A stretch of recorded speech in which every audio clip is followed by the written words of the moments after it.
Greetings and happy Monday, Soul Tribe. Welcome back to my channel. I'm Sacred Temptress 555, and today I'll be sharing some tips on loyalty versus loneliness while dating someone behind bars. This part of the journey can be an emotional roller coaster and can cause lots of confusion, especially for those who have their mindset on living wild and free. Some individuals have an emotional roller coaster to the feeling of being lonely because they're not receiving any physical love or able to go out on dates with their partner.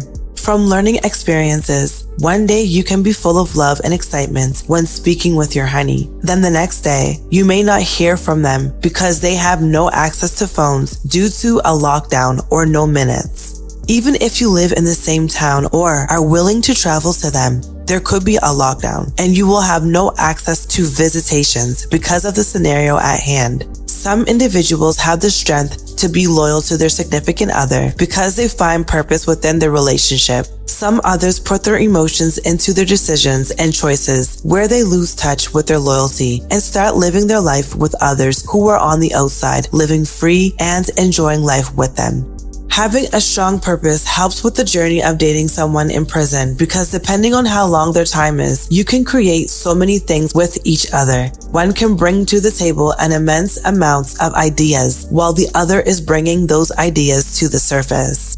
This gives you the ability to focus on working on yourself because you don't have any distractions like how one does when they can physically be around their significant other. I call that a distraction because when you're with someone physically, you tend to do everything with them and lose contact with focusing on your spiritual, emotional, and physical needs. You don't have to worry about spending money on fancy dinners and vacations, as you can solely focus on a master plan for when they get out.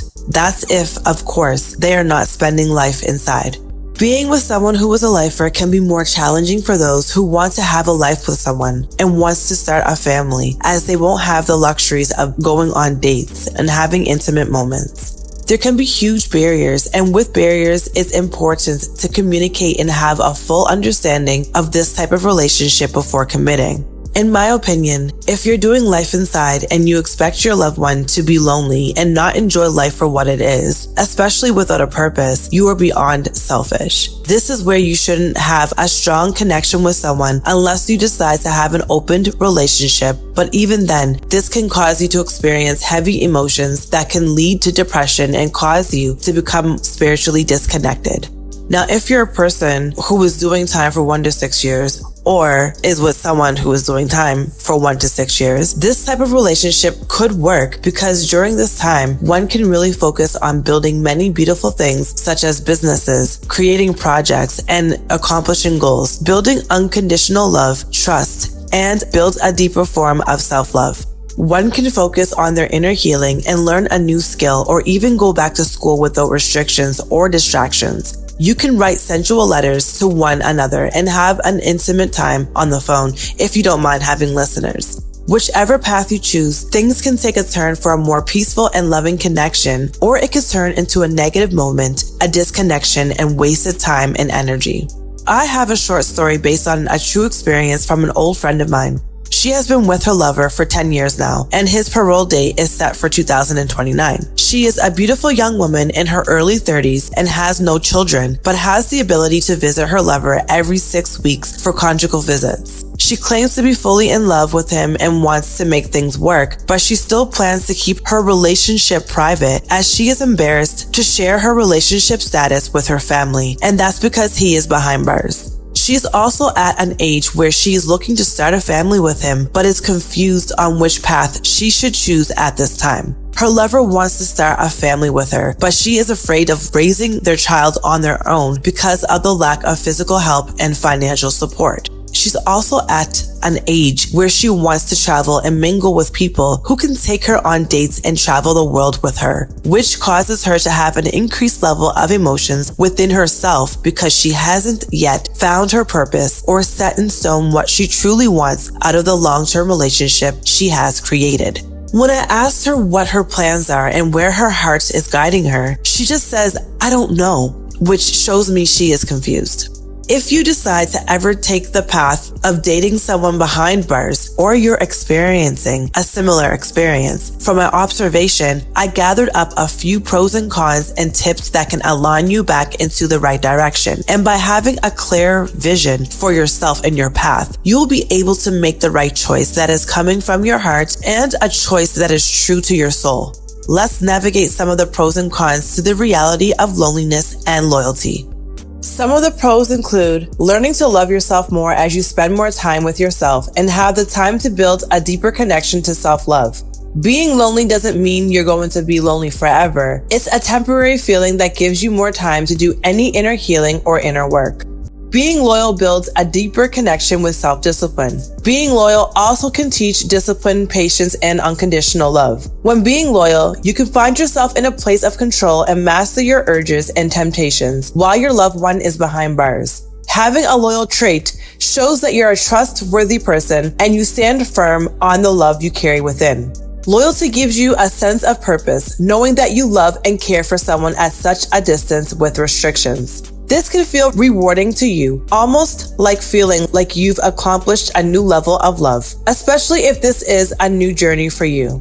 Some of the cons show us that loneliness can kick in heavily, especially around anniversaries and birthdays. It can almost feel like a very low form of sadness and can lead to depression if you're not in control of your emotions. You might neglect your self-care practices because you are so loyal to the point you almost forget about taking care of yourself physically. You should never stop taking care of yourself physically, emotionally, and spiritually, no matter how loyal you are. The first person you should be loyal to is yourself. Never give up on yourself.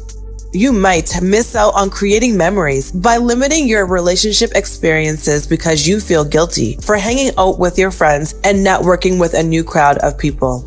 Some of the tips I gathered from these pros and cons include taking the feeling of loneliness and turning it into something magical for yourself, such as developing more self-love or inner healing if you need inner work done. Instead of feeling low, pick yourself up and work on mastering and finding your true being. Go to the gym or find a new hobby that can turn into a business opportunity. You can write and say daily affirmations that will uplift you if you're feeling like you're getting into a sad mood.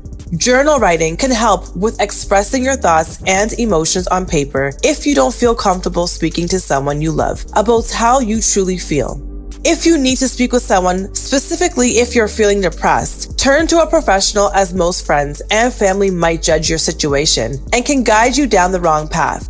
Have open-minded conversations with your loved one behind bars about the type of relationship you both created. This journey shouldn't have you feeling confused and in a sad state. You can discuss having an option for open relationships. If you're more into being loyal until your loved one comes home, then so be it. That's a better option for your mental, spiritual, and emotional well-being.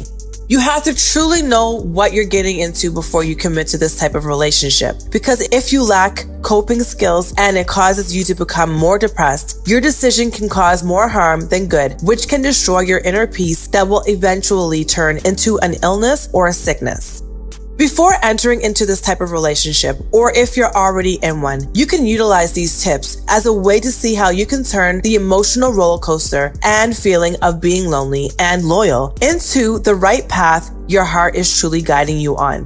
Don't forget, your emotional, mental, and spiritual well-being always comes first. And if you're only acting upon your emotions and making the wrong choices or in a confused state, write in your journal on how and where you see yourself within the next 5 years. Then you can decide how your relationship is going to align with your path. In my next video, I'll share some tips on how to discern whether the connection is aligned with your higher purpose or keeping you stuck in cycles. Don't forget to drop a heart or share your experiences in the comments. Until next time, peace, love, and light.